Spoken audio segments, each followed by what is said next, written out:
नमस्कार आप सभी को। क्लास 12th का भी 27 ऑफ मार्च को बोर्ड एग्जाम है हरियाणा का। उसके अंदर यूनिट वाइज जो इम्पोर्टेंट क्वेश्चन है 2, 3 और 5 नंबर के हिसाब से जो मेरे हिसाब से इम्पोर्टेंट है मैं आज वो डिस्कस करूंगी। इसमें हमारा यूनिट 1 है रिलेशनल डाटाबेस मैनेजमेंट सिस्टम। इसके अंदर जो सबसे पहला क्वेश्चन 2 नंबर के लिए बनता है वो बनता है डाटा और इंफॉर्मेशन क्या होते हैं। तो जो डाटा है वो एक रॉ फैक्ट बोलते हैं इसको। ये फिलअप में भी आ सकता है कि डाटा कैसा डाटा होता है, रॉ फैक्ट होता है। ठीक है, मतलब कच्चा डाटा होता है, मतलब आप सिर्फ डाटा ले लेते हो, वो किसी चीज में यूज नहीं होता या आप किसी यूज होने के लिए उस डाटा को नहीं लेते हो तो वो डाटा है। जब आप उस डाटा को किसी स्पेशल चीज के लिए लेते हो, जैसे आधार कार्ड मैंने लिया MIS पे डालना है, या मैंने बच्चे का SRN नंबर लिया ताकि मैं उसको प्रमोट कर सकूं। ठीक, तो ये आपका जब डाटा आप लोगे किसी स्पेसिफिक काम करने के लिए तो वो आपका इंफॉर्मेशन कहलाता है। ठीक है, और जो डाटा शब्द है वो डेटम से लिया गया है। 1 नंबर में ये आ सकता है कि डाटा कौन से शब्द से लिया गया है, डेटम से लिया गया है। डाटा जैसे आप बोल सकते हो नेम, स्थान, डेट ऑफ बर्थ, एड्रेस, ये आपका डाटा है। पर आपका रिपोर्ट कार्ड वो आपकी पूरी की पूरी इंफॉर्मेशन हो गई। नेक्स्ट, डाटाबेस के प्रकार। 4 तरह के प्रकार होते हैं डाटाबेस के: flat files, hierarchical, relational and object. ये 3 मार्क्स में आ सकता है। ठीक है, रिपीट कर रही हूँ, डाटाबेस के प्रकार क्या होंगे: फ्लैट फाइल्स होंगी, हायरार्किकल होंगे, रिलेशन होंगे और ऑब्जेक्ट्स होंगे। नेक्स्ट है फाइल सिस्टम क्या होते हैं और उसकी लिमिटेशंस बताइए। इंपॉर्टेंट क्वेश्चन है 3 मार्क्स के लिए कि फाइल सिस्टम्स होते क्या हैं और उसमें क्या क्या लिमिटेशंस हैं कि हम डाटाबेस पे शिफ्ट हुए। तो फाइल सिस्टम क्या है? हम कंप्यूटर में कोई भी जानकारी जो रखते हैं वो फाइल के रूप में सेव होती है। ठीक है, अब इसकी लिमिटेशंस की बात करें तो क्या होगा: डिफिकल्टी इन असेस, जो फाइल्स हैं वो डिफिकल्ट रहते हैं इस्तेमाल करने में। डाटा रिडंडेंसी, जो डाटा है किसी फाइल में कौन सा होता है, किसी में कौन सा होता है, अपडेट नहीं होता है। एक ही फाइल, एक ही नाम की फाइल की आप एक ही जानकारी की फाइल की आप बहुत सारी फाइल्स बना सकते हो, तो पता नहीं ना कौन सी वाली फाइल सही होगी। सेम वही इनकंसिस्टेंट होता है, डाटा सही नहीं होता, डाटा आइसोलेशन होती है, डाटा की डिपेंडेंसी रहती है। आपके पास उस सॉफ्टवेयर होगा तभी आपकी वो फाइल खोलेगी। अगर PDF में फाइल है तो वो PDF सॉफ्टवेयर होना जरूरी है, नहीं तो वो फाइल ओपन ही नहीं होगी। वर्ड का है तो वर्ड का होना जरूरी है। ठीक है, नेक्स्ट है आपका कंट्रोल डाटा शेयरिंग। आपकी जो फाइल शेयरिंग है वो थोड़ा डिफिकल्ट रहती है as compared to database management system. तो ये 3 मार्क्स के लिए इंपॉर्टेंट क्वेश्चन है, यहीं पे इसे याद कर लीजिए। रिपीट कर रही हूँ: difficulty in assess, data redundancy, data inconsistency, data isolation, data dependence and control data sharing. आप 4 याद कर सकते हो बस। नेक्स्ट है DBMS पे आते हैं। DBMS का फुल फॉर्म पूछा जा सकता है, डाटाबेस मैनेजमेंट सिस्टम होता है इसका फुल फॉर्म, और ये EF कोड के द्वारा इसका आविष्कार हुआ था। इसने कहा था कि जो एक DBMS है वो सिर्फ एक DBMS नहीं है पर रिलेशनल डाटाबेस मैनेजमेंट सिस्टम है। ऐसे ही RDBMS का भी पूरा नाम आ सकता है 1 नंबर में, relational database management system. Next 2 marks के लिए क्वेश्चन इंपॉर्टेंट है कि 2 DBMS के सॉफ्टवेयर बताइए।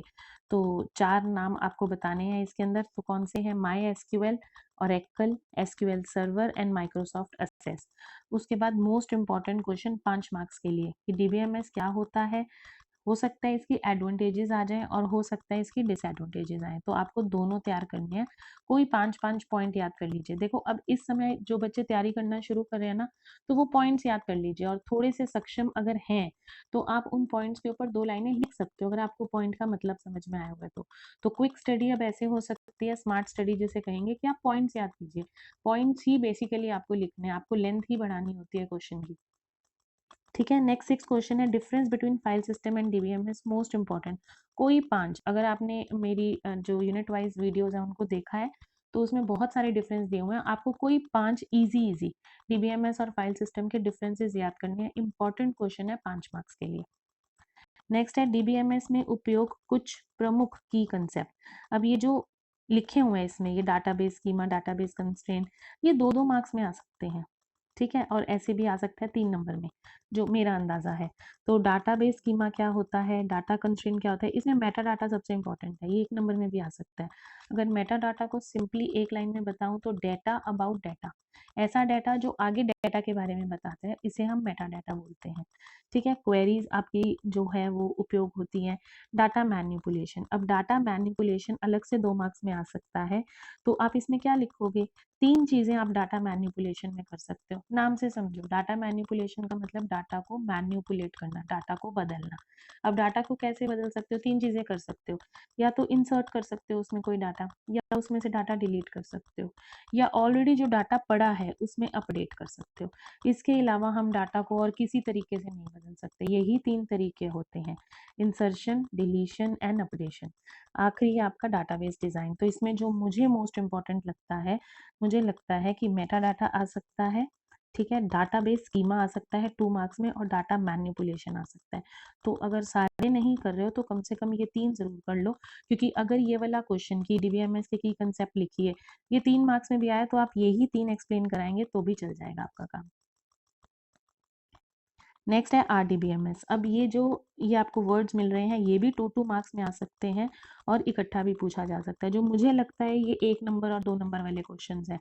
आरडीबीएमएस में एट्रीब्यूट्स, डाटाबेस में हम कॉलम और रो नहीं बोलते हैं, हम उसे कॉलम को एट्रीब्यूट बोलते हैं और रो को रिकॉर्ड और टप्पल बोलते हैं।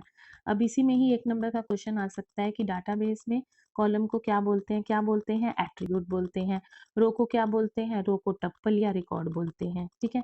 इसके अंदर जो तीसरा हम की कंस्ट्रेंट देखते हैं वो होता है डोमेन। डोमेन का मतलब होता है किसी भी तरह का डाटा की वैल्यू, वो डोमेन कहलाती है, ठीक। फिर इसके अंदर एक होती है डिग्री और एक होती है कार्डिनैलिटी, जो इंपॉर्टेंट है। डिग्री जो है वो नंबर ऑफ कॉलम्स या एट्रीब्यूट्स जो होंगे उसको काउंट करती है, और कार्डिनैलिटी नंबर ऑफ रो को याद रखती है, ठीक है। सी से आप याद रखिए, सी आएगा तो कार्डिनैलिटी है तो सी आर बन जाएगा, ठीक है, तो रो, और डिग्री आएगा तो कॉलम डी सी, ठीक है। एक याद कर लीजिए, दूसरा अपने आप याद रह जाएगा। डिग्री पूछा जाएगा तो उसमें नंबर ऑफ कॉलम्स पूछेंगे, कार्डिनैलिटी पूछा जाएगा तो उसमें नंबर ऑफ रोज काउंट होंगे, ठीक है। रिपीट कर रही हूँ, डिग्री और कार्डिनैलिटी इंपॉर्टेंट है, 2 नंबर में आ सकते हैं कि डिग्री क्या होता है, कार्डिनैलिटी क्या होता है, या वैसे लिख देंगे कि एक टेबल है उसमें रो इतने हैं कॉलम इतने हैं, बताओ इसकी डिग्री क्या होगी। तो आपको डी सी से याद रखना है, डी और सी से आपको याद रखना है, डी से है डिग्री और सी से है कॉलम, ठीक। नेक्स्ट कार्डिनैलिटी आपको आर से याद रखना है, सी से कार्डिनैलिटी है, आर से आपका रो है। अब इसको डायग्राम से समझिए, ये आपका डायग्राम है। अब इसमें जो 5 चीज़ें ऊपर बताई है इस सारे को एक्सप्लेन कर देती हूँ। इसमें आपके जो student ID, student name, student phone, student address, student email, जिसके बारे में यहाँ सारी जानकारी जाएगी, ये आपका क्या कहलाएगा, एट्रीब्यूट और कॉलम, ठीक है। अब ये जो पूरी जानकारी एक है, ये आपका क्या हो गया, रिकॉर्ड और टप्पल, और ये सारी जो वैल्यूज़ हैं ये क्या है, आपका डोमेन है। अब अगर मैं इसमें डिग्री की बात करूँ तो डिग्री क्या है, डिग्री क्या होती है, डी से आपको क्या याद रखना है, सी, सी क्या है, कॉलम। तो अब काउंट कीजिए, 1 2 3 4 5, तो डिग्री क्या आ गई, 5। ऐसे ही अब वो पूछे कार्डिनैलिटी क्या है, अब यहाँ मैंने 3 इंफॉर्मेशन दी है, देखिए, ठीक। तो कार्डिनैलिटी हो गई 3। आई होप अब आपको क्लियर हो गया होगा। Next student name, student ID, ये जो डोमेन्स हैं आपको इसमें बताना होता है कि किस तरह की डोमेन है ये। स्टूडेंट नेम में करेक्टर वैल्यू होगी और स्टूडेंट आईडी में इंटीजर वैल्यू होगी, तो ये डोमेन्स होते हैं। 9th है most important question, 5 number, 2 number, 3 number, ये कैसे भी आ सकता है, ठीक है। 5 नंबर में पूरा पूछा जा सकता है कि डीबीएमएस क्या होता है और टाइप ऑफ कीज बताइए। 2-2 नंबर में शायद ये पूछ लें, ये पूछ लें, ये कोई भी 2 नंबर में पूछा जा सकता है। तो बहुत ईजी है इसको याद करना, बहुत बार रिपीट हो चुका है ये। आप लोगों ने 10th में भी किया था, 11th में भी किया था और अब 12th में भी ये सेम चीज़ है। प्राइमरी की यूनिक होती है, किसी भी टेबल को जो एक रिप्रेजेंट करती है वो प्राइमरी की होती है। इसमें नंबर ऑफ कॉलम्स हो सकते हैं। जब प्राइमरी की में हम एक से ज़्यादा कॉलम्स को सिलेक्ट करेंगे तो वो आपकी कॉम्पोजिट की बन जाती है, ठीक है। जितनी भी टेबल में प्राइमरी की बनने योग्य होती हैं वो कैंडिडेट की कहलाती है। कैंडिडेट की में से हम एक को तो प्राइमरी की बना देते हैं, तो जो बच जाती है वो ऑल्टरनेट कीज होती हैं। अब बचा फॉरेन की, फॉरेन की किन्हीं 2 टेबल्स के बीच में रिलेशन सेट करता है, क्योंकि फॉरेन की वो की होती है, वो एक आपका फील्ड वैल्यू होती है जो एक टेबल के लिए प्राइमरी की बनने योग्य होती है, पर उसमें ना बनकर वो दूसरे टेबल की प्राइमरी की बन जाती है और दोनों टेबल को लिंक करती है, तो वो हमारी फॉरेन की कहलाती है, ठीक है। आई होप आपको क्लियर हो गया होगा। इसके लिए डायग्राम भी बना दिया है। जिन्होंने अभी तैयारी अभी तक स्टार्ट नहीं किया ना, अब वो इस वीडियो को देख के कम से कम 60% अपनी तैयारी यहीं कर सकते हैं, कहीं किसी वीडियो की बुक खोलने की आपको जरूरत नहीं है। देखिए, ये एक टेबल है। अब इस टेबल में सबसे पहले हमारे पास student ID and roll number और रोल नंबर, ये तीनों ऐसी हैं जो यूनिक है अपने आप में, ठीक। तो जब ये तीनों की बात होगी तो ये आपकी कौन सी है, ये आपकी कैंडिडेट कीज है, ठीक। अब इस कैंडिडेट कीज में से मैंने एक को प्राइमरी की बना दिया, स्टूडेंट आईडी। तो अब जो ये 2 बच गई, ये क्या है, आपकी ऑल्टरनेट कीज है, ठीक है। अब अगर मैं इन तीनों को सिलेक्ट कर लेती एज इन प्राइमरी की कि ये तीनों मेरे टेबल को आइडेंटिफाई करेंगी, तो ये कॉम्पोजिट बन जाती। इसे बोलते हैं हम कॉम्पोजिट प्राइमरी की, पूरा नाम इसका ये होता है। अब ये जो एक टेबल है, इसमें जो डिपार्टमेंट आईडी है वो भी प्राइमरी की बन सकता था, पर हमने इस दूसरे टेबल में इसको प्राइमरी की बना दिया, तो ये दोनों टेबल को लिंक कर रही है। तो जो लिंक करती है वो फॉरेन की कहलाती है। ये एक नंबर में भी क्वेश्चन आ सकता है, मल्टीपल चॉइस में भी, फिलअप में भी, कि कौन सी की है जो दो टेबल के बीच में एक रिलेशन सेट करती है, तो वो कौन सी की होती है? फॉरेन की होती है। ठीक है। ऐसा भी आ सकता है कि क्या प्राइमरी की दो या दो से ज्यादा कॉलम्स की हो सकती है? हाँ, हो सकती है, उसे हम कॉम्पोजिट प्राइमरी की बोलते हैं। नेक्स्ट है आपका चैप्टर 2 स्ट्रक्चर क्वेरी लैंग्वेज। अब चैप्टर 1 में से बस आप इतना कर लीजिए, मोर देन सफिशिएंट है, और कुछ करने की जरूरत नहीं है। अब स्ट्रक्चर क्वेरी लैंग्वेज में सबसे पहला एक नंबर का क्वेश्चन यही बनता है कि एसक्यूएल का पूरा नाम बताइए। तो क्या है स्ट्रक्चर क्वेरी लैंग्वेज? ऐसी भाषा जो स्ट्रक्चर के रूप में क्वेरी पूछने का काम करती है डाटाबेस में। अब सबसे पहला इसका क्वेश्चन 2 नंबर में आ सकता है, डाटा टाइप्स बताइए एसक्यूएल के। तो int, float, character, varchar and date, 5 तरह के डाटा टाइप्स हैं जो हमने की हैं। अब इनकी आगे फर्दर और बहुत सारे होते हैं, पर मेन बेसिक यही है, हम यही पढ़ेंगे। इंट और फ्लोट नंबर्स के लिए होते हैं, ठीक है। इंट में आपका 1 2 3 4 आता है, और फ्लोट में आपकी डेसिमल वैल्यू आती है। 10.0 हो गया, 30.2 हो गया, तो ये डेसिमल वैल्यू कंटेन करेगा। करेक्टर आपका सिंपल छोटा करेक्टर होता है, जैसे आपका सिर्फ नाम हो गया, ठीक है, फर्स्ट नेम और लास्ट नेम हो गया। वैरचर आपके ज्यादा करेक्टर्स को कंटेन करता है, जैसे आपका एड्रेस बड़ा होता है, कईयों का 3-4 लाइनों का होता है, तो वैरचर में वो आता है। लास्ट है आपका डेट डाटा टाइप। डेट के अंदर आज की तारीख, महीना, साल या दिन, ऐसे करके कुछ भी आप पूछ सकते हो, तो ये आपका डेट होता है। तो 5 तरह के डाटा टाइप्स होते हैं, कौन कौन से? इंट, फ्लोट, करेक्टर, वैरचर और डेट। अब इसके बाद ये जो है ये मोस्ट इंपॉर्टेंट है। मैंने फरीदाबाद का पेपर डिस्कस किया था, उसमें भी ये टेबल ही बोला था, फिर कईयों ने डिमांड की कि वो टेबल वाली वीडियो भेज दो। आप लोग पढ़ते नहीं हो बिल्कुल भी। अब ये टेबल यहाँ बना दिया है। अब फरीदाबाद वाले पेपर में से अगर हम देखें तो उसमें पूछा हुआ है, यही पूछा है सबसे पहला, डीडीएल लैंग्वेज जो है उसमें इनमें से कौन सा फंक्शन या कौन सी कमांड हम एग्जीक्यूट करते हैं। अब ये चीजें पता होंगी तभी बता पाओगे, ऐसे तो बता ही नहीं पाओगे। तो सिर्फ आपको ये टेबल याद करना है, और आपके 2 से लेके 5 नंबर तक का अगर क्वेश्चन आता है आप कर सकते हो। एसक्यूएल कमांड का पूरा 5 नंबर में भी क्वेश्चन आ सकता है, तब आपको ये सारा कुछ करके आना है। बहुत ज़्यादा डिटेल में इस चीज़ों को समझाने की जरूरत नहीं है, क्योंकि 5 नंबर का होगा, लिखने के लिए ऑलरेडी बहुत कुछ होगा।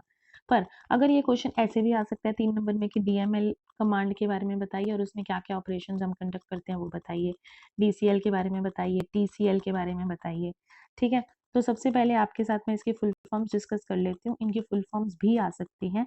तो 5 तरह की कमांड्स होती हैं एसक्यूएल के अंदर। कौन कौन सी? सबसे पहली हो गई आपकी डाटा डेफिनेशन लैंग्वेज, डीडीएल, नाम से पता चल रहा है, डाटा की डेफिनेशन बताने वाला लैंग्वेज। अब डाटा की डेफिनेशन कैसे बता सकता है? क्रिएट करके, ड्रॉप करके, ऑल्टर करके और ट्रंकेट करके।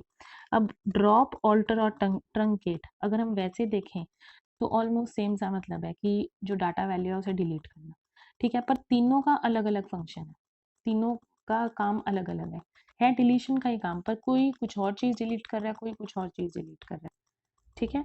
तो रिपीट कर रही हूँ, डीडीएल में 5 तरह की कमांड्स एग्जीक्यूट होती हैं। कौन कौन सी? क्रिएट, ड्रॉप, सॉरी 4, ऑल्टर और ट्रंकेट। नेक्स्ट है आपका डाटा मैन्युपुलेशन लैंग्वेज, मतलब आप डाटा को मैन्युपुलेट कैसे करते हो। अगर अभी हम फर्स्ट पेज पे चलें, सेम था डाटा मैन्युपुलेशन, तो भी हमने 3 ही फंक्शंस किए थे। कौन कौन से किए थे? आप किसी 3 तरीके से ही डाटा को मैन्युपुलेट कर सकते हो, इंसर्ट करके, अपडेट करके या उसे डिलीट करके। तो सिंपली है, DQL का मतलब होता है data query language, data query language, ठीक है। इसके अंदर एक ही कमांड होती है सिलेक्ट, और इसके साथ क्लॉजेज लगते हैं, अभी आगे इसमें बता दूंगी, इसी में कवर कर लिया मैंने। नेक्स्ट है ट्रांजैक्शन कंट्रोल लैंग्वेज, TCL, जिसमें 3 कमांड्स होती हैं, कमिट करने की, roll back and save point, ठीक है। अब ट्रांजैक्शन से रिलेटेड है, तो कमिट का मतलब कि आपने बोल दिया कि इतने पैसे आप दे रहे हो। रोल बैक का मतलब नहीं, आपने कैंसिल कर दिया, आप ट्रांजैक्शन करोगे ही नहीं। और सेव पॉइंट का मतलब कि आपने कर दिया और उसे सेव कर दिया कि हाँ हो गया सब काम। ये ट्रांजैक्शंस होती हैं। नेक्स्ट है DCL। DCL होता है data control language, data control language. इसमें हमें 2 ही चीजें करने को मिलती हैं, एक ग्रांट और एक रिवोक, चीज़ों को, परमिशंस को ग्रांट करना और परमिशंस को रोकना, जिसे रिवोक बोलते हैं। ठीक है, तो ये टेबल अच्छे से याद कर लीजिए।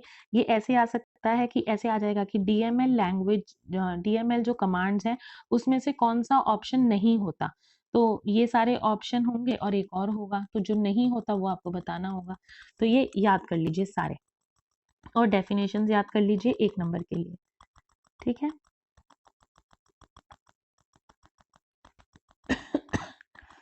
अब जो डीसीएल है इसके अंदर हमने क्या किया था, ग्रांट और नहीं, ये डीक्यूएल आएगा, इसको सही कीजिए आप। ये DQL डाटा क्वेरी लैंग्वेज, जिसमें हम सिर्फ सिलेक्ट स्टेटमेंट यूज कर रहे हैं। अब इसके अंदर हम क्या क्या सिलेक्ट कर सकते हैं, हम कॉलम्स को सिलेक्ट कर सकते हैं, हम कॉलम्स के नाम को बदल सकते हैं, हम एक डिस्टिंक्ट क्लॉज लगा सकते हैं। ये 2 नंबर में आ सकता है, 2 मार्क्स में। इसका मतलब क्या होता है कि डुप्लीकेट रिकॉर्ड्स को हटाकर ये सिर्फ यूनिक रिकॉर्ड्स रखता है। जब हम डिस्टिंक्ट लगा देंगे तो जितने भी एक जैसे नाम के कॉलम्स होंगे वो उसको हटा देगा एक जैसे नाम को, सिर्फ जो कॉमन नाम्स है, यूनिक नाम्स है, उनको ही दिखाएगा। नेक्स्ट वेयर क्लॉज इसके साथ लगता है।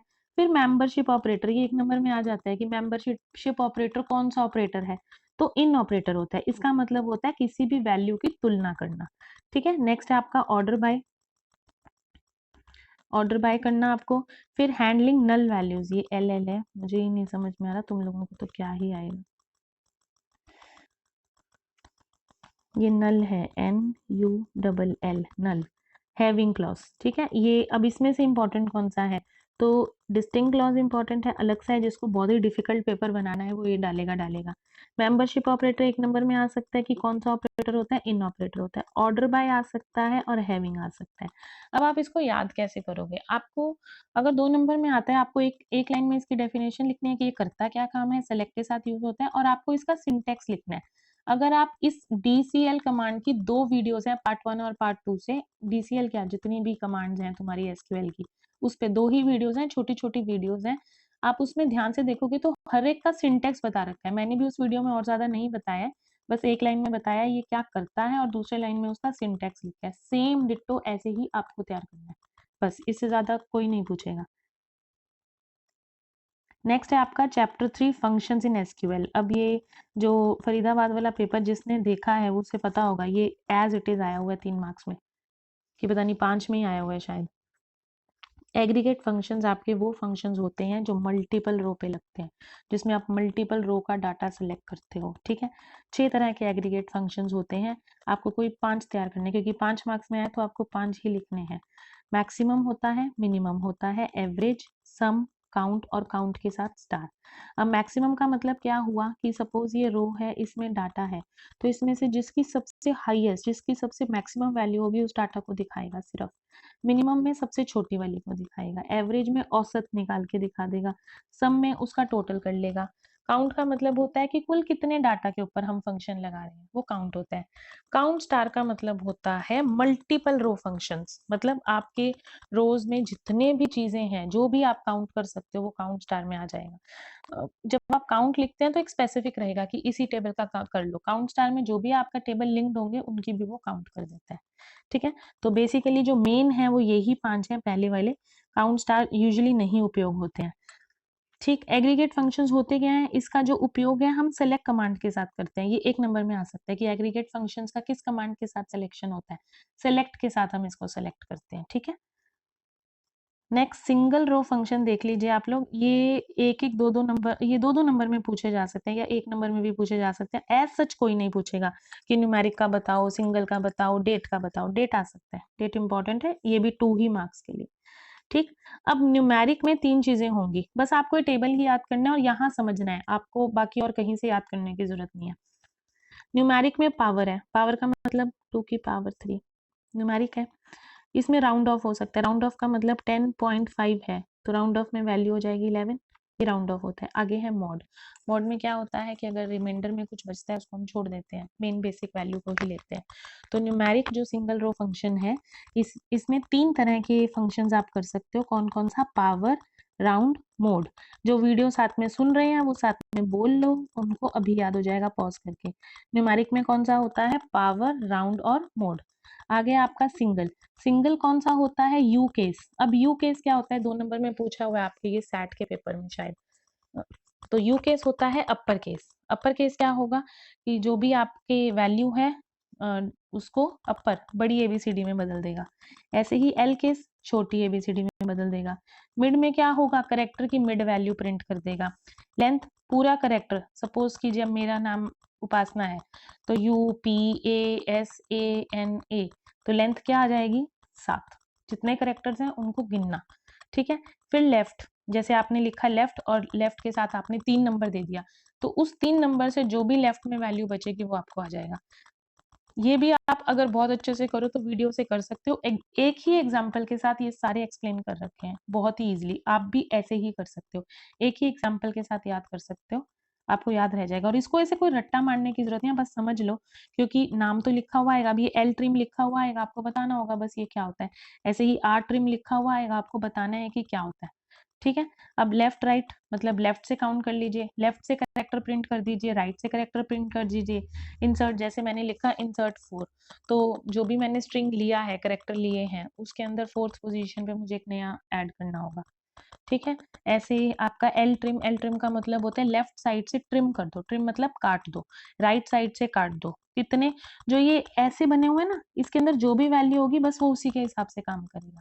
तो 4 लिखा हुआ है, लेफ्ट ट्रिम 4, तो मतलब 4 से लेफ्ट जो भी है उसे कट कर दो, ठीक है। ऐसे ही राइट ट्रिम का मतलब जितने आप यहाँ वेरिएबल्स लिखोगे वो ट्रिम हो जाएंगे, खत्म हो जाएंगे, ठीक है। अब डेट को देखिए, डेट में क्या आएगा, आप डेट अगर करना चाहते हो फंक्शन तो आप नाउ करोगे, अगर लिखोगे फंक्शन तो आपको एग्जैक्टली टाइम और डेट दोनों चीजें बता दी जाएंगी सिस्टम के द्वारा, अगर वो इंटरनेट से कनेक्टेड है तो।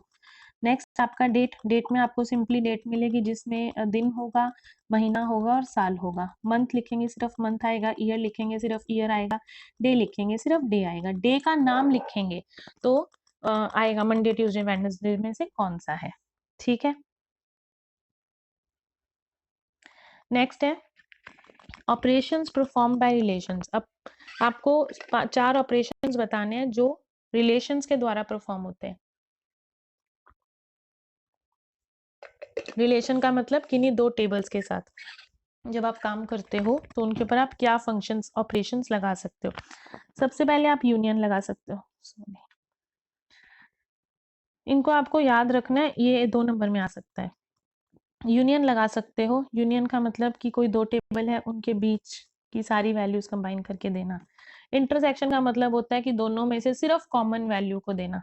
माइनस का होता है कि ए, जैसे ए माइनस बी लिखा तो टेबल ए और टेबल बी, तो बी का जो भी डाटा टेबल ए में दिख रहा है उसको हटा दे, ठीक है। कार्टेशियन प्रोडक्ट क्या होता है, दोनों टेबल्स की मल्टीपल वैल्यूज प्रिंट होती है, ठीक है। हर एक रो हर एक कॉलम के साथ एक वैल्यू जनरेट करते हैं और ये जितने भी फंक्शंस हैं, ऑपरेशंस हैं, ये वैल्यू पे लगते हैं। इसके बाद इसी में ही एक क्वेरी बेस्ड होता है ज्वाइन। ज्वाइन भी इंपॉर्टेंट है 2 नंबर के लिए, ठीक है। नेक्स्ट, ये यूनिट 1 तक का था। यूनिट 2 है एडवांस पाइथन प्रोग्रामिंग। अब सबसे पहला क्वेश्चन जो इसमें बनता है और फरीदाबाद वाले पेपर में भी आया हुआ है 2 मार्क्स के लिए, कि 2 टाइप के फाइल्स बताइए। तो 2 टाइप की फाइल्स होती है, टेक्स्ट फाइल और बाइनरी फाइल। आगे आपका इंपॉर्टेंट, ये भी फरीदाबाद वाले पेपर में आया हुआ है, file assess mode. File assess mode कौन कौन से होते हैं, मतलब आप अपनी एक फाइल के ऊपर किन किन तरीकों से काम कर सकते हो। आप उसे रीड कर सकते हो आर का यूज करके, आप उसे बाइनरी फॉर्मेट में कन्वर्ट कर सकते हो, आप राइट कर सकते हो, आप अपेंड कर सकते हो। अपेंड का मतलब कि आपने कोई फाइल की डिमांड की और वो नई फाइल बना दे, ठीक है। बी प्लस, जहां प्लस आएगा तो उसका मतलब है रीड राइट, चाहे वो बी के साथ लगा हो, चाहे वो आर के साथ लगा हो, चाहे वो डब्ल्यू के साथ। मतलब आप अपनी उस फाइल को रीड भी कर सकते हो और राइट भी कर सकते हो। इसमें क्या हुआ, रीड राइट कर सकते हो बाइनरी फॉर्मेट में, ठीक है। तो ये 6 तरह के होते हैं। नेक्स्ट है आपका पिकल मॉड्यूल, 2 नंबर के लिए इंपॉर्टेंट है, ये शायद हाफ ईयरली में आया हुआ है जहां तक मुझे याद है, ठीक। पिकल मॉड्यूल क्या होता है, किसी भी पाइथन प्रोग्राम के ऑब्जेक्ट की वर्तमान स्टेट मतलब प्रेजेंट स्टेट या ओरिजिनल वैल्यू को देखना। हमने जैसे काम किया, हम चले जा रहे हैं, जैसे एग्जाम्पल लिखा हुआ है यहाँ पे वीडियो गेम, आप वीडियो गेम खेल रहे हो, आपने स्टार्ट किया तो वो होम पेज से स्टार्ट होती है। वो गाड़ी, सपोज रेसिंग की गेम है, एक गाड़ी लैंड उस पे रोड से स्टार्ट हो रही है, आप चल रहे हो चल रहे हो चल रहे हो, आपका आप तीसरी उस पे आ गए लेन पे, आपने 3 रेसेस जीत ली। फिर जब आप बंद करोगे और अगले दिन दोबारा से शुरू करोगे तो वो रोड से ही शुरू होगी ना, जो पहला सीन है उसका वही रहेगा। तो ये आपका पिकल मेथड मॉड्यूल होता है। पिकल मॉड्यूल का काम ही यही होता है कि काम कर ले पर अंत में जो आपकी ओरिजिनल पोजीशन थी उसी पे ही आ जाए। फिर इसके अंदर आपको एक EOL देखने को मिल सकता है 1 नंबर के लिए फुल फॉर्म। EOL का मतलब होता है end of line, end of line. Next आपका चैप्टर 5 है एक्सेप्शनल हैंडलिंग। एक्सेप्शनल हैंडलिंग में आप 2 नंबर में ये प्रिपेयर करोगे कि एक्सेप्शन होती क्या है। एक्सेप्शन का मतलब होता है किसी भी प्रोग्राम के दौरान कोई एरर आना, वो एक्सेप्शन कहलाता है। एक्सेप्शनल हैंडलिंग आ गया तो क्या लिखोगे इसी को कि किसी प्रोग्राम के द्वारा अगर कोई एरर आ रहा है तो उसको हैंडल करना, वो एक्सेप्शनल हैंडलिंग कहलाता है। ठीक है, तो हमारे पास किस किस तरह के एक्सेप्शन हो सकते हैं, ये 3 नंबर में क्वेश्चन आ सकते हैं। पूछा जा सकता है एक्सेप्शन क्या होते हैं और बिल्ट इन एक्सेप्शंस के बारे में बताइए। तो क्या बताओगे, सबसे पहला सिंटेक्स एरर हो सकता है। सिंटेक्स एरर का मतलब कि जिस भाषा में आप वो कोडिंग या प्रोग्राम लिख रहे हो उस भाषा के रूल्स ही नहीं आप फॉलो कर रहे हो सकता है उसमें सेमीकोलन के बिना एग्जीक्यूट ना होता हो तो वो काम नहीं करेगा। तो जिस भी भाषा में हम प्रोग्राम लिखते हैं उसमें उसका सिंटेक्स फॉलो करना जरूरी होता है, नहीं तो सिंटेक्स एरर आ जाता है। ठीक है, और ये जो सिंटेक्स एरर है ये इंटरप्रेटर बताता है हमें, ये 1 नंबर के लिए इंपॉर्टेंट है। नेक्स्ट वैल्यू एरर हो सकते हैं। IO एरर मतलब इनपुट आउटपुट एरर। आप इनपुट जो दे रहे हो आउटपुट पाने के लिए तो उसमें आप इनपुट ही गलत दे रहे हो तो आपको आउटपुट भी गलत मिल रहा है, तो वो इनपुट आउटपुट एरर होता है। जीरो डिवीजन एरर, आपने कोई नंबर लिया आप उसको जीरो से डिवाइड कर रहे हो, वो एक्सेप्शन एक गोल सर्कल में ही घूमता रहेगा, कभी आंसर ही नहीं देगा। ठीक है, नेक्स्ट है टाइप एरर। टाइप एरर का मतलब कि आपने जो डाटा लिया है वो तो आपने ABCD वाला लिया है, पर जो आपने सेलेक्ट किया हुआ है वो 1 2 3 4 वाला लिया है। तो आप दे रहे होगे डाटा, वो ले ही नहीं रहा होगा, एरर दे रहा होगा। तो ये टाइप एरर होते हैं जिसमें डाटा टाइप का एरर आता है। न्यूमेरिक वैल्यू के लिए न्यूमेरिक डाटा चूज करना होता है, करेक्टर वैल्यू के लिए करेक्टर डाटा चूज करना होता है। नेक्स्ट है ओवरफ्लो एरर। ओवरफ्लो एरर का मतलब होता है कई बार आप कुछ एडिशन का काम कर रहे हो और वो भर गया, आपने 10 का एरे लिया था, वो 10 की 10 वैल्यू आपने दे दी, तो 11वीं वैल्यू नहीं जाएगी, आप उसे देते रहिए, वो मैसेज प्रिंट करेगा ओवरफ्लो का। ठीक है, तो ये कुछ तरह के एरर्स हैं, आपको याद होने चाहिए ये। Syntax error, value error, IO एरर, error zero division error, type error and overflow error. उसके बाद जो यूजर डिफाइंड होते हैं, मतलब यूजर्स के द्वारा किए गए एरर्स, वो 2 तरीके के होते हैं, एक कंपाइल टाइम पे होते हैं, एक रन टाइम पे होते हैं। ठीक है, कंपाइल टाइम पे अक्सर सिंटेक्स एरर देखने को मिलता है। कंपाइल का मतलब कि प्रोग्राम को कंप्यूटर के हवाले करना, कंपाइल करना, और रन टाइम का मतलब कि कंप्यूटर उस प्रोग्राम को रन कर देता है, जो उसको समझ में आया, जैसा आंसर हमने जो इनपुट दिया उस हिसाब से वो अपना आउटपुट दे देगा। ठीक है, तो ये दोनों जो होते हैं वो यूजर डिफाइंड होते हैं। इसमें 3 ब्लॉक्स में काम होता है एक्सेप्शनल हैंडलिंग में, सबसे पहले ट्राई, फिर कैच और फिर एक्सेप्शन। नेक्स्ट है आपका जो पाइथन है वो 2 प्रकार के एरर जनरेट करता है। 1 नंबर का क्वेश्चन है ये, रन टाइम और कंपाइल टाइम, 2 तरीके के एरर जनरेट करता है ये एक्सेप्शनल हैंडलिंग था आपका। चैप्टर 6 है आपका डाटा स्ट्रक्चर यूजिंग पाइथन। अब पाइथन का डाटा स्ट्रक्चर मोस्ट इंपॉर्टेंट, ये लिखवा लो, जो बता रही हूँ वो आएगा ही आएगा। स्टैक और क्यू 2 ही इसमें हैं जो हमें पढ़ने हैं। स्टैक लीफो पे काम करता है, ये 1 1 नंबर में आ सकते हैं, 2 नंबर में आ सकता है, 5 नंबर में भी आ सकता है। ठीक है, क्यू जो है फीफो पे काम करता है, first in first out. Minute यही दिखा लेते, ठीक है। नेक्स्ट है जो स्टैक है उसकी टॉप वैल्यू होती है, मतलब वो टॉप से जाना जाता है, इसी वैल्यू से वो इंसर्ट कर रहा है, इसी से ही वो डिलीट कर रहा है चीजों को। वेराज जो क्यू है उसमें फ्रंट और रेयर होता है, जो फ्रंट होता है उससे एलिमेंट्स डिलीट हो रहे हैं, बाहर निकल रहे हैं, और रेयर से ऐड हो रहे हैं। ठीक, स्टैक के अंदर 2 तरह के ऑपरेशंस होते हैं, पुश एंड पॉप। आपको पुश और पॉप का एल्गोरिथम प्रिपेयर करना है, वीडियोस में देख लेना, स्टैक और क्यू की 2 से 3 वीडियोस के अंदर कवर कराया हुआ है। और पुश और पॉप के बहुत ही इजी लैंग्वेज में 5-6 जगहों से सर्च करके बनाकर एक एल्गोरिथम बनाया था, इजी, सबसे इजीएस्ट वे में कि आपको समझ आ जाए। बस उससे पहले आपको पता होना चाहिए पुश और पॉप काम कैसे करते हैं। पुश जो है वो एलिमेंट्स को ऐड, डाटा एलिमेंट्स को ऐड करने का काम करता है, देखो प्लस लिखा हुआ है, और पॉप डिलीट करने का काम करता है। ठीक है, जो स्टैक है आप उसको कैसे रिप्रेजेंट करते हो, ऐसे रिप्रेजेंट करते हो, ऐसे आपने डाल दिया। ठीक, और जो क्यू है आप उसको एक लिस्ट के फॉर्म में करते हो। क्यू के अंदर 2 तरह के ऑपरेशन होते हैं, enqueue and dequeue. Enqueue के नीचे प्लस लिखा हुआ है तो मतलब डाटा एलिमेंट्स को ऐड कर रहा है, और डी क्यू डाटा एलिमेंट्स को डिलीट कर रहा है। ये लिस्ट के रूप में काम करेगा। दोनों में अंडरफ्लो और ओवरफ्लो की कंडीशन चेक होगी कि कहीं लिस्ट पहले से भरी तो नहीं हुई, कहीं स्टैक पहले से भरा तो नहीं हुआ। ज्यादातर ये जो कंडीशन है हम स्टैक में चेक करते हैं, लिस्ट में से चेक करने की जरूरत नहीं होती क्योंकि हम एरे यूज करते हैं।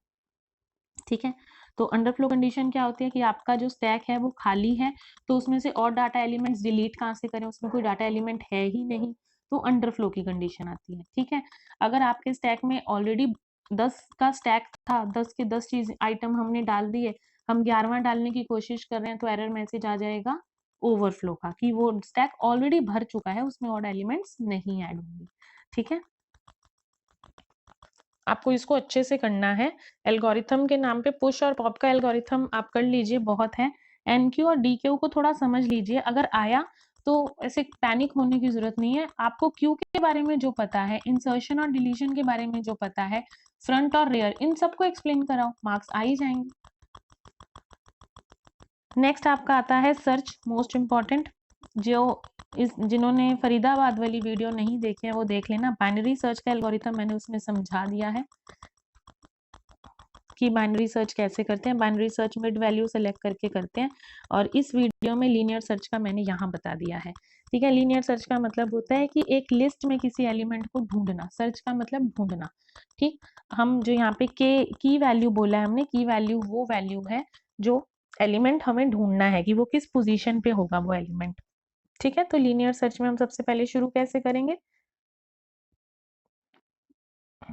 बस ये एल्गोरिथम देख लो, इसको नोट डाउन कर लो नोटबुक्स में अपने, इंपॉर्टेंट है।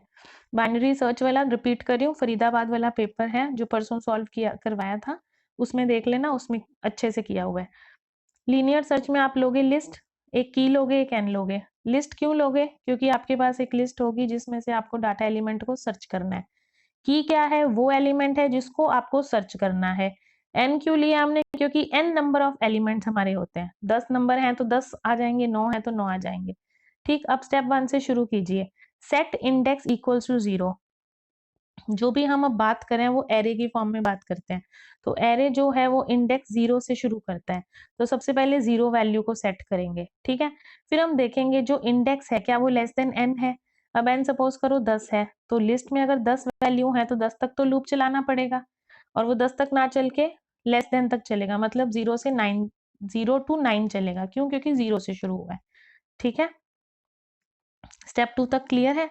स्टेप 3 देखिए, if list index is equals to key, अगर जो लिस्ट का इंडेक्स है वो की वैल्यू के बराबर है तो प्रिंट कर दे कि हमें एलिमेंट मिल गया, और कॉमा लगा के मैंने लिखा इंडेक्स प्लस 1। क्यों लिखा, कि अगले इंडेक्स पे चला जाए। ठीक है, या यहाँ पे इंडेक्स की वैल्यू साथ में प्रिंट हो जाए, इसके बाद तो हमारा काम ही खत्म हो गया, स्टॉप। पर अगर ऐसा नहीं होता कि वो की के बराबर है तो क्या करे, else index equals to index plus 1, index plus 1 पे चला जाए, और स्टेप 4 में क्या आएगा, प्रिंट कर दे सर्च अनसक्सेसफुल, कि हमें नहीं मिला आइटम, ये प्रिंट आ जाएगा। तो ये आपका लीनियर सर्च होता है। ऐसे ही बाइनरी सर्च है, इंपॉर्टेंट है दोनों search. Binary search most important है, होपफुली 3 नंबर में आएगा ही आएगा कि बाइनरी सर्च का एल्गोरिथम लिखिए। नेक्स्ट है आपका सॉर्टिंग। सॉर्टिंग जो है उसका मतलब होता है कि जो डाटा वैल्यू है आपकी उसे अवरोही या आरोही क्रम में बदलना, असेंडिंग या डिसेंडिंग। ठीक है, तो 2 तरह की सॉर्टिंग होती है आपकी, बबल सॉर्ट और सिलेक्शन सॉर्ट। इसके अंदर आपका बबल सॉर्ट मोस्ट इंपॉर्टेंट है, आप इसको वीडियो में से तैयार कर सकते हैं, मोस्ट इजीएस्ट वे में इसका एल्गोरिथम बनाया था, तो देख सकते हो। जब आप सॉर्टिंग करते हो ना तो स्वैपिंग शब्द बहुत यूज होता है। स्वैप का मतलब होता है कि जगह बदलना। जैसे सपोज करो 3 लोग खड़े हैं,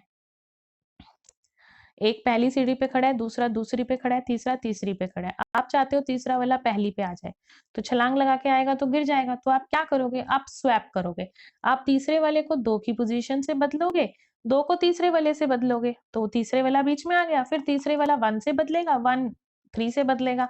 इस चीज को, अदला बदली को हम स्वैपिंग बोलते हैं। ठीक है, सेट का पेपर अगर आप खोलोगे, सबसे पहला सेट जो आपका हुआ था जुलाई में, उसके अंदर इसके ऊपर क्वेश्चन आया हुआ था कि 2 नंबर्स की स्वैपिंग करके दिखाइए। तो आप कर सकते हो a equals to B, b equals to C, और c एक नया वेरिएबल ले लिए जिससे c इक्वल्स टू a कर दीजिए लास्ट में, तो पोजीशन चेंज हो जाएंगे। ऐसे करके सॉल्व किया था, आप देख लेना। नेक्स्ट इसमें सिलेक्शन सॉर्ट 2 नंबर में आ सकता है, ये सिंपल से है, बहुत ज़्यादा मुश्किल नहीं है। उसके बाद इसमें एक हैशिंग होता है, ये 1 नंबर के क्वेश्चन या 2 नंबर में पूछा जा सकता है कि हैशिंग क्या होते हैं? हैशिंग का मतलब होता है कि किसी भी लिस्ट में की उपस्थिति निर्धारित करने की एक तकनीक। आपकी जो लिस्ट है उसमें हम एक की पोज़ीशन फिक्स कर देते हैं कि ये तो वैल्यू यहीं रहेगी, ये नहीं हिलेगी, चाहे नंबर इसे छोटा-बड़ा, अल्टा-पल्टी कर ले पर ये नहीं बदलेगा, तो ऐसे को हम हैशिंग बोलते हैं। नेक्स्ट आपका यूनिट 3 है सॉफ्टवेयर इंजीनियरिंग। सॉफ्टवेयर इंजीनियरिंग में आप सबसे पहले जो आया भी हुआ है फरीदाबाद वाले पेपर में कि सॉफ्टवेयर इंजीनियरिंग की आवश्यकता ही क्यों पड़ी? क्यों इसकी ज़रूरत रही स्टडी की? तो सॉफ्टवेयर इंजीनियरिंग में क्या होता है, हम कस्टमर की रिक्वायरमेंट को मीट करते हैं, मैनेजिंग कम्प्लेक्सिटी, कोई मुश्किल चीज़ है उसे मैनेज करते हैं, क्वालिटी को इम्प्रूव करते हैं, डेवलपमेंट की कॉस्ट को कम करते हैं, जो खर्चा हमारा बनाने में हो रहा है उसको कम से कम लागत में करके देते हैं और इंश्योर करते हैं कि जो सॉफ्टवेयर बना है वो सिक्योर बना है। ठीक है, नेक्स्ट क्वेश्चन आ सकता है, ये 3 मार्क्स में आ सकता है। नेक्स्ट है आपका सॉफ्टवेयर कैरेक्टरिस्टिक्स, ये भी 2 और 3 मार्क्स के बीच में आ सकता है कि एक सॉफ्टवेयर जो बनता है उसमें क्या-क्या विशेषताएँ होनी चाहिए। सबसे पहला वो फंक्शनल होना चाहिए, चलता-फिरता होना चाहिए, ये नहीं बना दिया डम वो कुछ काम ही नहीं कर रहा है। ठीक है, रिलायबल होना चाहिए मतलब विश्वसनीयता होनी चाहिए उसमें। ऐसा मतलब जो हम उसमें रिक्वायरमेंट मेजरमेंट्स दें उसी हिसाब से काम करें, ये नहीं कि कोई भी जना-खना आके उसको यूज़ कर रहा है। ठीक है, एफिशिएंट होना चाहिए मतलब उसमें क्षमता होनी चाहिए, मेंटेनेबिलिटी रख-रखाव आसान होना चाहिए, सिक्योर होना चाहिए, स्केलेबिलिटी होनी चाहिए। मतलब आप जो भी आपने सॉफ्टवेयर बनाया है, अगर उसमें 2 चीज़ें आपको और कल को ऐड करनी है, तो आप ऐड कर सकें। तो इतना इस हिसाब से उसको बनाया जा सके। तो ये जो हैं आपकी 6 हैं, आप कोई 3 से 5 तक याद कर सकते हैं। नेक्स्ट है आपका इम्पोर्टेंट क्वेश्चन 1 नंबर के लिए भी और 5 नंबर के लिए भी, एसडीएलसी क्या होता है 1 नंबर में? फुल फॉर्म बताइए। सॉफ्टवेयर डेवलपमेंट लाइफ साइकिल होती है। अब 5 नंबर में पूछा जा सकता है कि एसडीएलसी के स्टेप्स बताइए कि एसडीएलसी कितने स्टेप्स में काम करता है? या ये जो आपने लिखे हैं, इन सब में से कोई भी 2 नंबर में पूछा जा सकता है। ठीक है? तो सबसे पहला है आपका रिक्वायरमेंट एनालिसिस, जो एसडीएलसी है उसमें आपको सबसे पहला जब भी आप सॉफ्टवेयर बनाने की प्रक्रिया शुरू करते हो, तो सबसे पहले एक दस्तावेज तैयार होते हैं जिसे रिक्वायरमेंट एनालिसिस बोलते हैं, जो हम कस्टमर से लेते हैं कि आपको जो सॉफ्टवेयर बनाना है उसमें क्या-क्या चीज़ें चाहिए। ठीक है, क्या-क्या आवश्यकताएँ हैं और एक डॉक्यूमेंटेशन बनता है कि आप कितनी लागत में उसे बनाओगे, कितने दिन लोगे, कितने लोग उसमें लगेंगे, कौन-कौन से सॉफ्टवेयर चाहिए होंगे, कौन-कौन से हार्डवेयर चाहिए होंगे, तो एक ब्यौरा एक तरह से।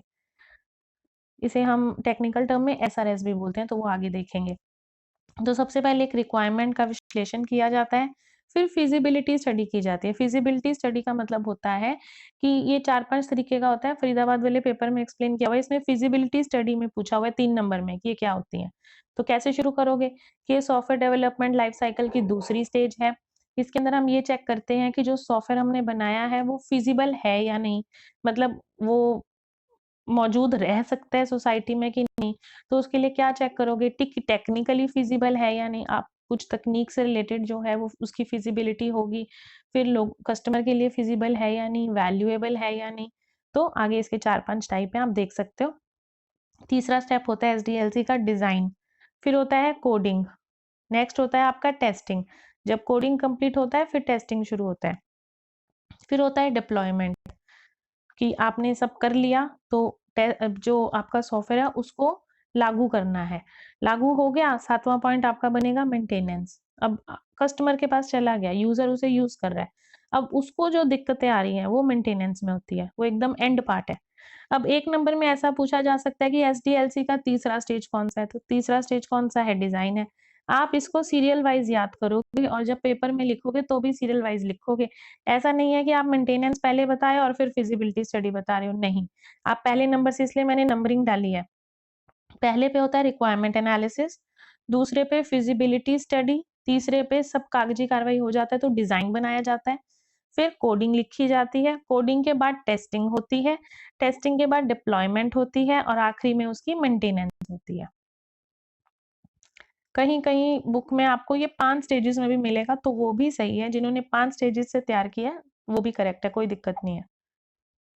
नेक्स्ट है आपके SDLC model, most important, 5 model याद कर लो, एक एक दो दो नंबर में भी आ सकता है और कोई भी मॉडल पूछा जा सकता है।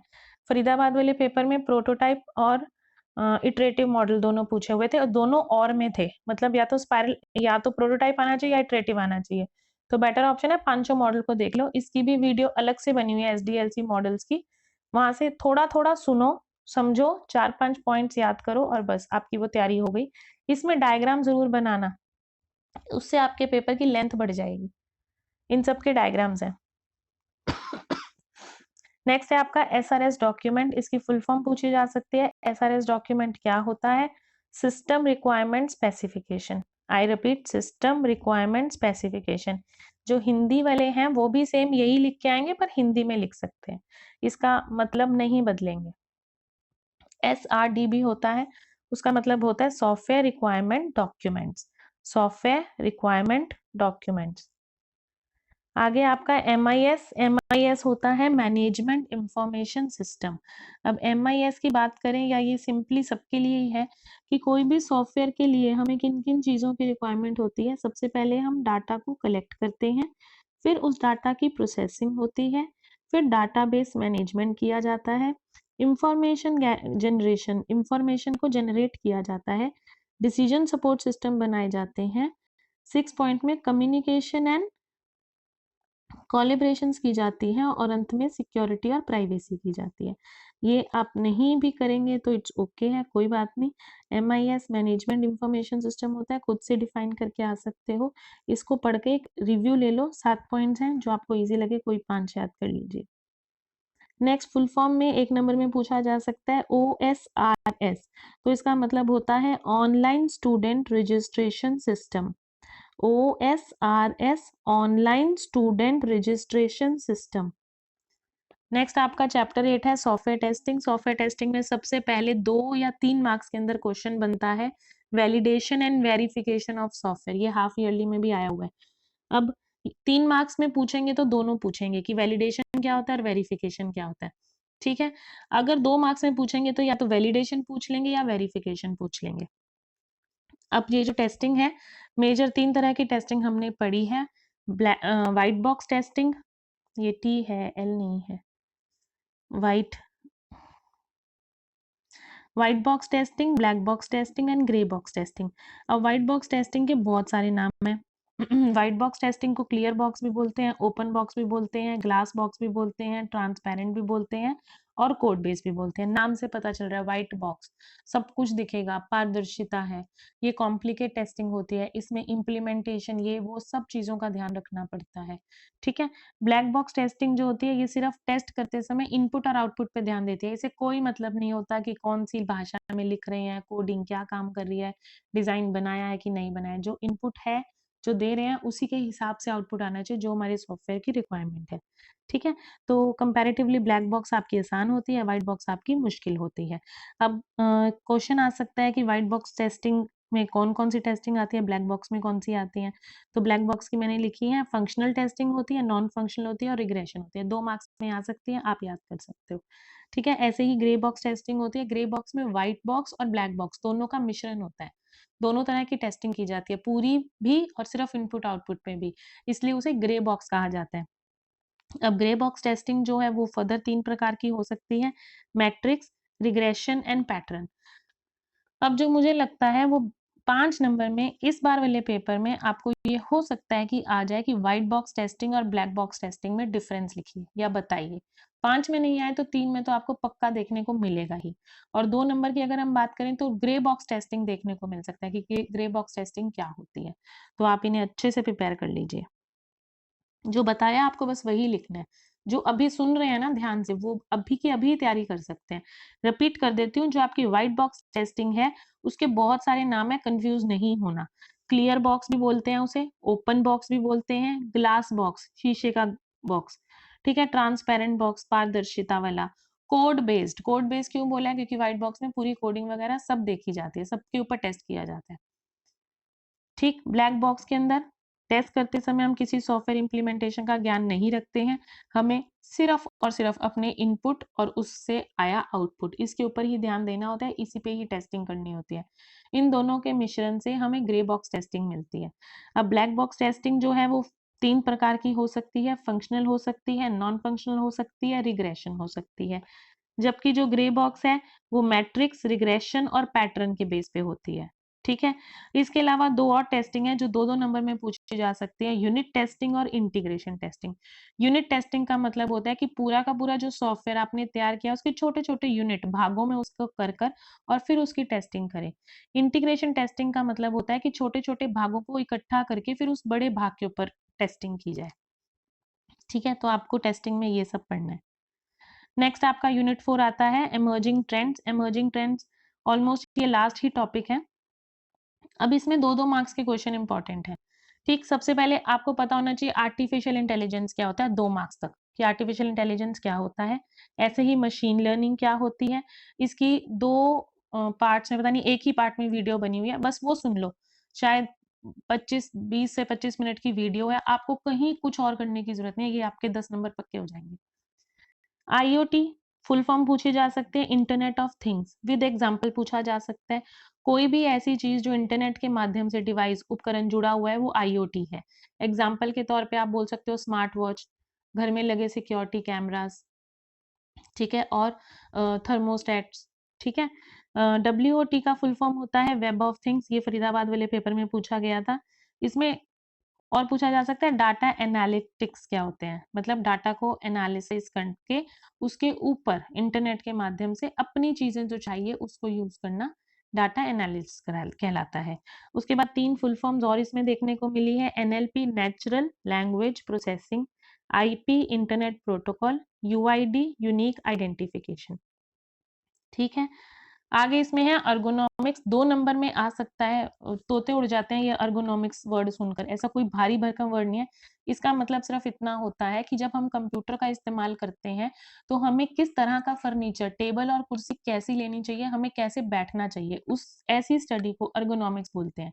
ये एक ब्रांच होती है ऐसे साइंस की जो आपके फर्नीचर, जो आप कुर्सी टेबल यूज कर रहे हो, जो जगह पे आप बैठे हो वहां लाइटनिंग पूरी है या नहीं, और जो सिस्टम है उसके बीच में यूजर की सुरक्षा को लेकर काम करती है, वो अर्गोनॉमिक्स कहलाती है।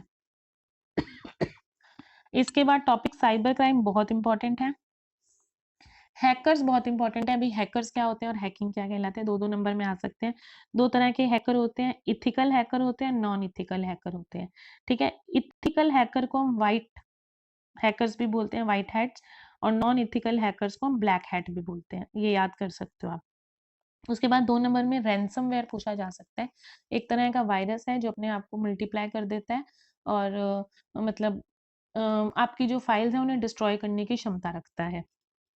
आईपीआर, इसका फुल फॉर्म है इंटेलेक्चुअल प्रॉपर्टी राइट। ये बेसिकली दिया जाता है आपकी किसी नई इनोवेशन, नई आइडियाज, आपका जो कंपनी का लोगो है, कोई वर्ड आप यूज कर रहे हो उसके लिए।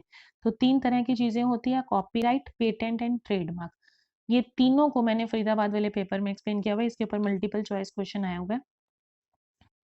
नेक्स्ट है आपका आईटी एक्ट था, एक 2000 में आया था, 2008 में अपडेट हुआ था। ये सरकार बड़ी कंसर्न थी साइबर क्राइम्स को लेकर, तो आईटी एक्ट निकाला गया था उसके लिए।